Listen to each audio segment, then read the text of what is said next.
So I had never actually drawn roses before I did the vegan swatch.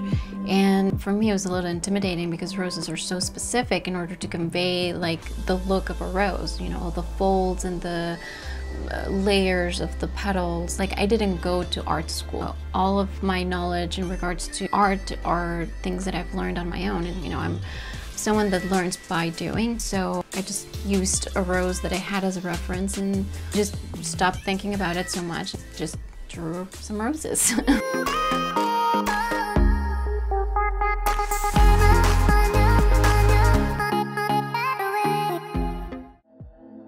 So when the Lolita collection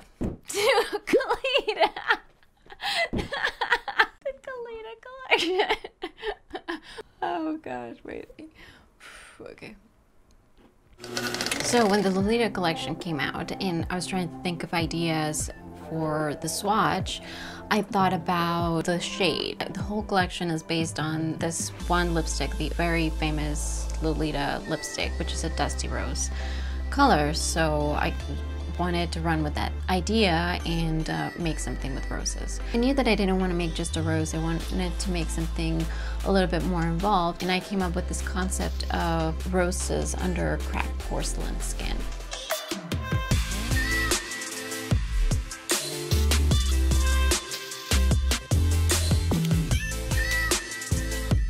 Just like I wanted a lot of roses, like the roses were breaking through to the surface.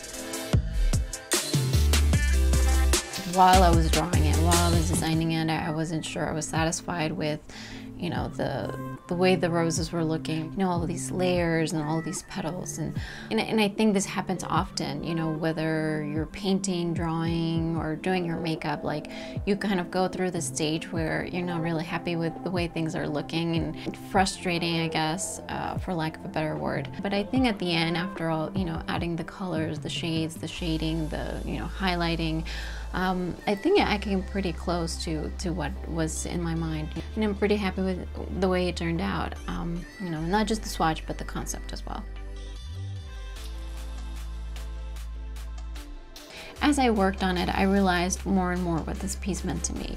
I think people sometimes perceive me as not very approachable or all business, very serious. Even within my own family, I think that sometimes people think I'm upset, you know, if I'm not smiling. Maybe I don't show a lot of emotion, but there's actually so much more like on the inside. There's a lot of emotion going on, and I'm just, you know, a very pensive person. I'm always like kind of in my head. There's sort of this complex layer, lots of layers that make up who I am and that doesn't show on the surface. It makes me think a little bit more that maybe I have to break through my outer shell so that people can experience and see more of who I am underneath.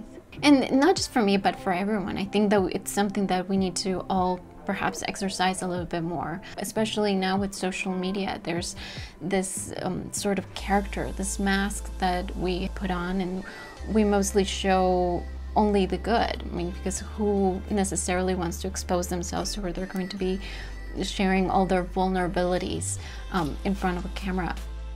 You know, I think that when we share a little bit more about ourselves, it makes us obviously more relatable, but sometimes certain people are going through things, and when you share, maybe they're going through something that you're going through. And when you share, it makes them more comfortable. It makes them feel okay about whatever they may be going through. I think it helps us connect with one another.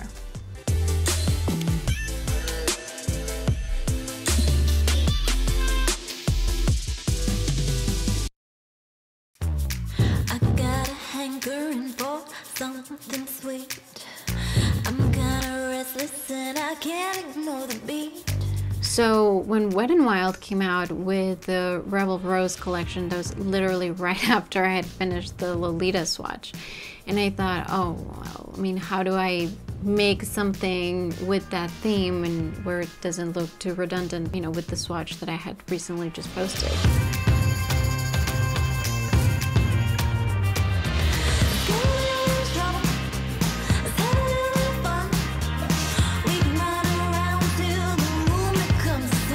For this collection, I really wanted to focus on the eyeshadow palettes, and since there were 3, I, kind of went with that number and made 3 big roses and then 2 little ones in between that I would later match to their bigger sisters. Then I was trying to think about how to bring in the concept of, the rebel rose.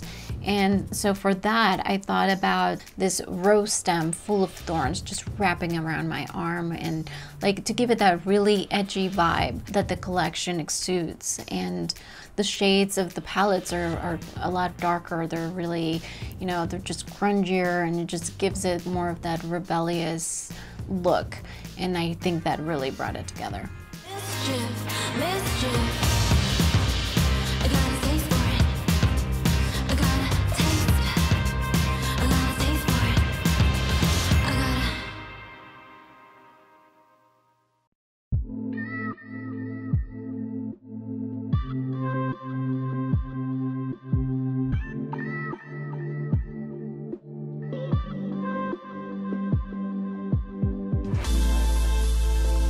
Now for the Naked Reloaded, that one doesn't really have anything to do with roses per se, or you wouldn't think that it would. But I saw a post from one of the founders of Urban Decay, and she was explaining the process behind product development, and they were trying to decide what flower with an edge they wanted for the design element of this palette, and they went with roses and orchids.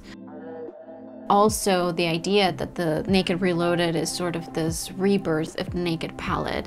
I thought about having, this woman sort of sprouting from a rose. So typically what I do for the Naked palette is a silhouette of a woman divided into the different shadows of the palettes. So when I looked at the palette, I identified 5 shades that were basically skin tone colors, and I really wanted to run with that idea and make this woman a representation of all different women, because we have a very light, almost white tone, and then a really dark brown, and then a few colors in between, a few medium tones. And then for her hair, I went with gold and brown. I think it really rounds this naked muse, it's something for every woman. So for the rose, I wanted to use the main pop of color from the palette, which is retro. And then I accented it with the other coppers and bronzes in the palette. And I think that really tied the piece together. Not only that, but I think it helps people to see the colors better. Like separating it in that way really helps people to see like, oh, okay, this is actually a great color, like a great neutral color for my skin tone. This would be a good transition color for mine. This would make a good highlight. And it really just separates the colors nicely. We have the more matte neutral shades on the woman and the more colorful tones on the rose. It really forced me to play with the colors that I had available, and it ended up producing this very gentle, very elegant rose that I wouldn't have thought to create otherwise. I thought more about what roses signify, and it kind of linking back to that post from the founder of Urban Decay, when they were trying to design the packaging, when they were like kind of merging the flowers and the roses, the back of the palette, they accidentally made a lady flower.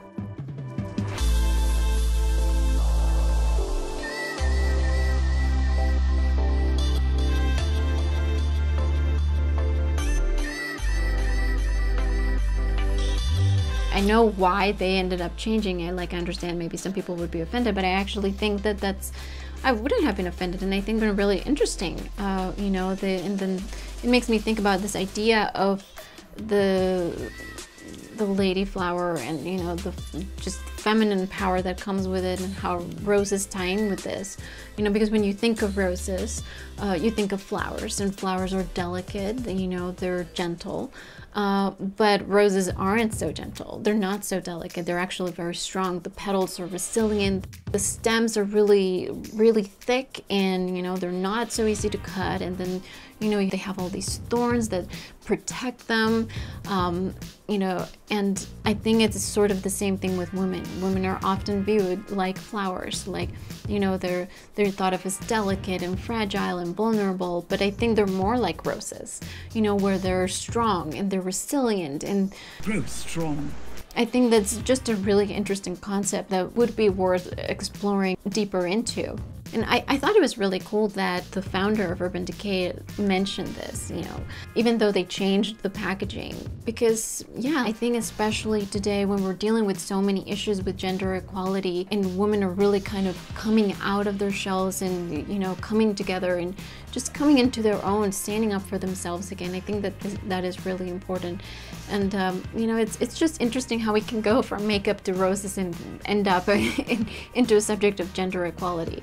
And you know, how all of these sort of come together to, sorry, I got emotional. This is so ridiculous. I don't know what's wrong. So weird. Never happens to me.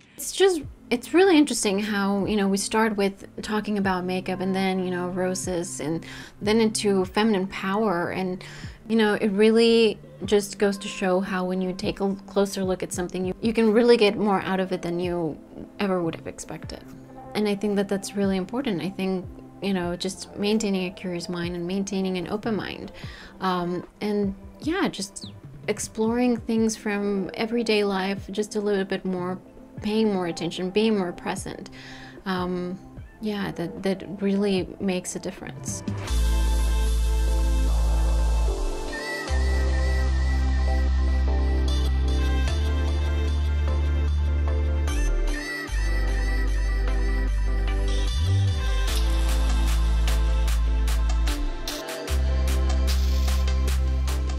Lady flower.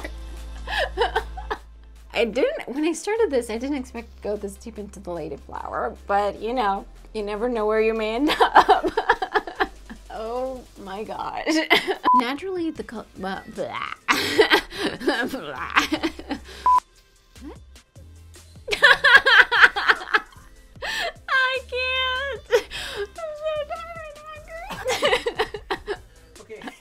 This is why they have so many bloopers in movies, is because people are just going bananas. All right.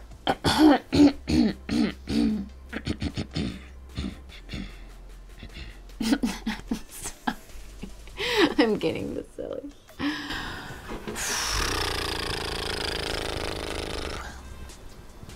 Okay. Am I looking shiny?